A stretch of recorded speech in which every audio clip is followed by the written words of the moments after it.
Hello friends, இன்றைக்கி நம்ம எல்லோருக்குமே ரொம்ப பிடிச்ச சாக்லேட் ப்ரௌனி எப்படி செய்யலாம் அப்படிங்கிறது பார்க்கலாம். இந்த சாக்லேட் ப்ரௌனி வந்து அவ்வளோ சூப்பராக இருக்கும். இது பிடிக்காதவங்கன்னு யாருமே இருக்க மாட்டாங்க. அவ்வளோ டேஸ்ட் அவ்வளோ சூப்பராக இருக்கும். ஸோ கண்டிப்பாக நீங்களும் ட்ரை பண்ணி பாருங்கள். இவ்வளோ நாள் நம்ம செய்யாமல் இருந்திருப்போம், ஆனால் இனிமேல் கண்டிப்பாக செய்யலாம். ஏன்னா இது செய்கிறது வந்து நல்ல ஈஸி தான்.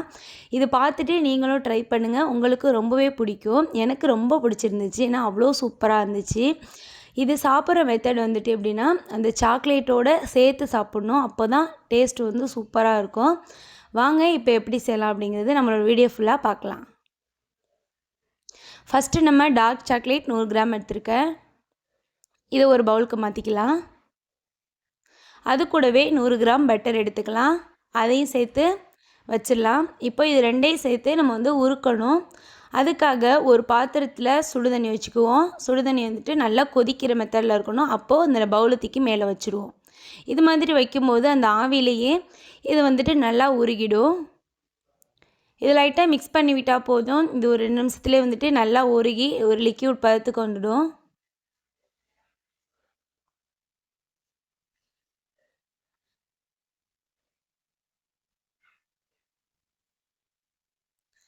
இப்போ நமக்கு ஓரளவு உருகிடுச்சு. இது இன்னுமே எல்லாமே நல்லா உருகி வரணும். இது போல் இருக்கணும். இப்போ நமக்கு ரெடி ஆயிடுச்சு.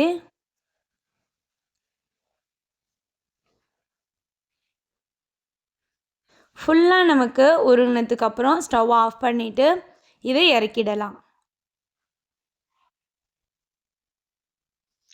இப்போது வேறு ஒரு பவுல் எடுத்துகிட்டு இப்போ நம்ம எடுத்து வச்சுருக்கோம் இல்லையா, அந்த லிக்விடை வந்துட்டு இதில் சேர்த்துடலாம். இப்போது 3/4 கிளாஸு ஜீனி பவுடர் சேர்த்துக்கலாம். இது நல்லா கலந்து விட்டுருவோம். இந்த ஜீனி வந்துட்டு ஃபுல்லாக கலந்துடணும். நம்ம ஜீனியாக சேர்த்தோன்னா சீக்கிரம் கரியாது, அதுக்காக தான் வந்து பவுடராக சேர்த்துருக்கோம்.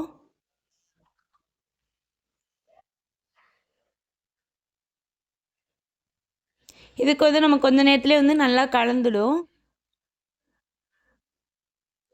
இந்த டைமில் அதே கிளாஸில் 1 கிளாஸ் மைதா மாவு சேர்த்துக்கலாம். இது வந்துட்டு எனக்கு கரெக்டாக 150 கிராம் இருக்குது. அதாவது 150 கிராம்னா 1 கிளாஸ். அதே கிளாஸில் 3/4 கிளாஸ் ஜீனி பவுடர் எடுத்துக்கணும். அதான் நமக்கு அளவு. இப்போ திக்காக இருக்கிறதுனால ஒரு அரை கிளாஸ் பால் சேர்த்துக்கலாம். நான் இன்றைக்கி பசும்பால் சேர்த்துருக்கேன். உங்களுக்கு பசும்பால் இருந்தால் பசும்பால் சேர்த்துக்கலாம், இல்லாட்டி பாக்கெட் பால் சேர்த்துக்கலாம். இது எல்லாத்தையும் சேர்த்து நல்லா கலந்து விடணும். நல்லா அந்த கட்டிலாம் இல்லாத மாதிரி நல்லா கலந்து விட்டுறணும்.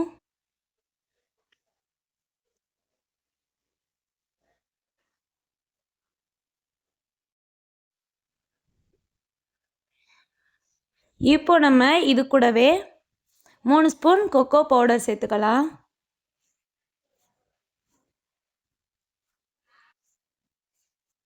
கொக்கோ பவுடர் சேர்த்ததுக்கப்புறம் அரை ஸ்பூன் பேக்கிங் பவுடர் சேர்த்துக்கலாம்.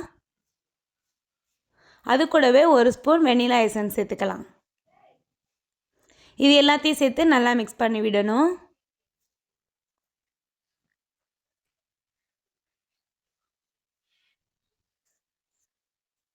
நல்லா அந்த பவுடர்லாம் கட்டி இல்லாத மாதிரி நல்லா மிக்ஸ் பண்ணோம் அப்படின்னா நமக்கு கொஞ்சம் நேரத்துலேயே ரெடி ஆகிடும். இது மாதிரி இந்த பதத்தில் இருக்கணும். இப்போ நான் எடுத்து ஊற்றுறேன் பாருங்கள், இது மாதிரி ஊற்றணும். உங்களுக்கு இன்னும் கொஞ்சம் கெட்டியாக இருந்துச்சு அப்படின்னா இன்னும் கொஞ்சம் எக்ஸ்ட்ரா கொஞ்சமாக பால் சேர்த்துக்கிட்டு நீங்கள் இந்த பதத்துக்கு கொண்டு வந்துடுங்க. ஒரு கனமான பாத்திரம் ஒன்று ஸ்டவ்வில் வச்சுட்டு நல்லா சூடு பண்ணணும். இது ஒரு 5 நிமிஷம் வச்சு நல்லா ப்ரீ ஹீட் பண்ணி எடுத்துக்கணும். இது 5 நிமிஷம் மீடியம் ஃப்ளேமில் வச்சுட்டு அப்படியே வச்சுருவோம், நல்லா சூடாகட்டும். இப்போ நம்ம இது பேக் பண்ணுறதுக்காக ஒரு சின்ன டப்பா எடுத்துக்கலாம். இது வந்துட்டு சாப்பாடு டப்பா தான். நான் இன்றைக்கி இதில் தான் செய்ய போகிறேன். நீங்கள் இது மாதிரி இருந்தால் கூட எடுத்துக்கலாம், இல்லாட்டினா கொஞ்சம் அகலமான தட்டு இது மாதிரி எடுத்துக்கலாம். இதில் வந்துட்டு ஒட்டாமல் இருக்கிறதுக்காக நெய் அப்ளை பண்ணிப்போம். இது ஃபுல்லாகவுமே நெய் அப்ளை பண்ணிக்கலாம். இது ஃபுல்லாக அப்ளை பண்ணிவிட்டு மேலே வந்துட்டு பட்டர் பேப்பர் போட்டுக்கலாம். நான் இன்றைக்கி சுத்தமான A4 ஷீட்டை கட் பண்ணி அதில் போட்டிருக்கேன். போட்டுட்டு மேலேயுமே வந்துட்டு நெய் அப்ளை பண்ணிக்கலாம். நம்ம முடிஞ்ச வரைக்கும் ஃபுல்லாகவுமே நெய் அப்ளை பண்ணணும். அப்போ தான் நமக்கு வந்துட்டு அந்த டப்பாவில் வந்துட்டு ஃபுல்லாக ஒட்டாமல் வரும். இப்போ நமக்கு வேக வைக்கிறதுக்கான டப்பாவும் ரெடியாக இருக்குது. இப்போது இந்த மாவை எடுத்துகிட்டு அதில் சேர்த்துடணும். இது நமக்கு ப்ரௌனி வந்துட்டு தட்டையாக இருக்கும். ஏன் அப்படின்னா நம்ம அகலமான ஒரு தட்டு மாதிரி வச்சு அதில் வந்து வேக வைக்கணும்.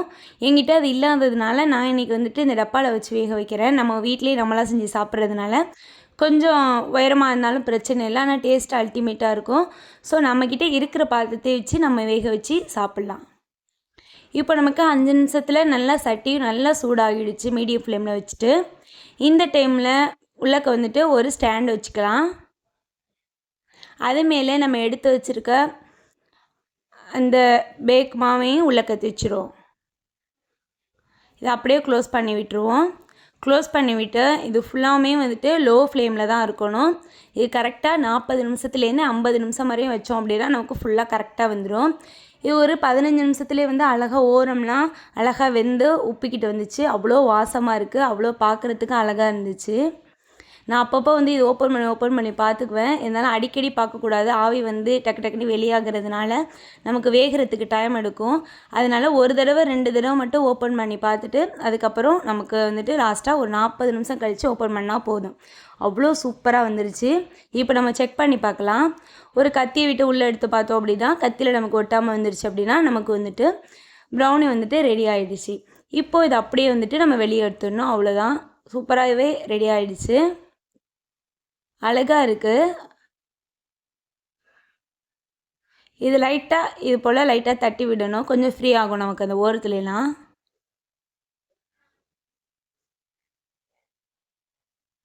நல்லா சாஃப்டாகவும் வந்திருக்கு. இதை அப்படியே ஒரு பக்கெட் வச்சுருவோம். இப்போது ஒரு பவுல் எடுத்துகிட்டு அதில் மில்க் சாக்லேட்டு ஒரு 50 கிராம் எடுத்துக்கலாம். இந்த சும்மா டைரி மில்க் அது மாதிரி இருக்குல்ல, அதான் மில்க் சாக்லேட்டு. அதில் ஒரு 50 கிராம் எடுத்துக்கலாம். அது கூடவே ஒரு 1/4 கிளாஸ் பால் சேர்த்துக்கலாம். இதை வந்துட்டு நம்ம உருக்கி எடுக்கணும். அதே போல் ஒரு பாத்திரத்தில் சுடுதண்ணி வச்சுட்டு சூடானதுக்கப்புறம் இந்த பவுலத்துக்கு மேலே வச்சுடுவோம்.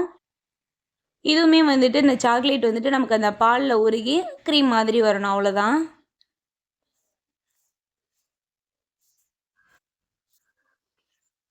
இப்போ நமக்கு இது போல் நல்லா க்ரீமாக வந்துடும். இப்போ ஸ்டவ் ஆஃப் பண்ணிடலாம். இப்போ நம்ம இதில் வந்துட்டு ஒரு கத்தி எடுத்து லைட்டாக ஓரத்துலலாம் எடுத்து விட்ருவோம். நமக்கு ஒட்டாமல் தான் வந்திருக்கு, ஏன்னா நம்ம நெய்யெலாம் அப்ளை பண்ணியிருக்கிறதுனால. இருந்தாலும் லைட்டாக கத்தியை வச்சு எடுத்து விட்டுட்டு ஒரு தட்டை எடுத்து அதுக்கு அதை வந்துட்டு இதில் மாற்றிடுவோம். அவ்வளோதான், சூப்பராக வந்துடுச்சு. இப்போ மேலே இருக்கிற அந்த பேப்பரை வந்துட்டு நம்ம வெளியே எடுத்துடலாம். சுத்தமாக நமக்கு ஒட்டவே இல்லை, ரொம்பவே சூப்பராக வந்திருக்கு.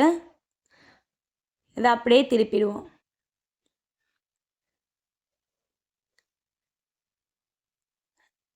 நமக்கு ஷேப்லாம் ரொம்ப சூப்பராக வந்திருக்கு. இப்போது இதுக்கு மேலே வந்துட்டு நம்ம எடுத்து வச்சுருக்க அந்த சாக்லேட் க்ரீம் இருக்கு இல்லையா, அதை வந்து மேலே சேர்த்துக்கலாம்.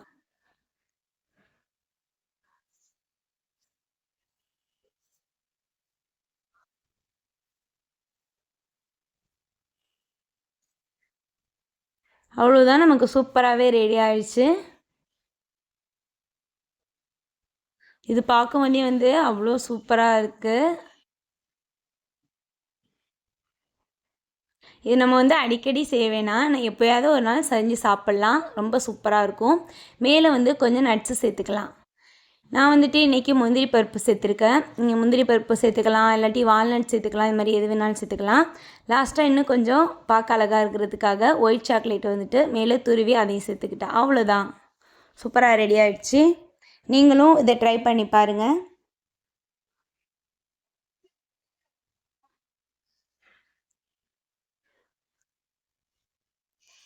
இந்த வீடியோ வந்து உங்களுக்கு யூஸ்ஃபுல்லாக இருக்குன்னு நினைக்கிறேன். அப்படி யூஸ்ஃபுல்லாக இருந்துச்சுன்னா மறக்காமல் லைக் பண்ணுங்கள் அண்ட் சப்ஸ்கிரைப் பண்ணுங்கள். நீங்களும் இந்த ரெசிப்பியை கண்டிப்பாக ட்ரை பண்ணி சாப்பிடுங்க, உங்களுக்கும் ரொம்ப பிடிக்கும். செஞ்சு சாப்பிட்டுட்டு நல்லா இருந்துச்சு அப்படின்னா நம்மளோட இந்த வீடியோவில் கமெண்ட் பண்ணுங்கள். அடுத்த வீடியோவில் இன்னும் ஒரு சூப்பரான ரெசிபியோடு உங்களை மீட் பண்ணுறேன். தேங்க்யூ, பாய்.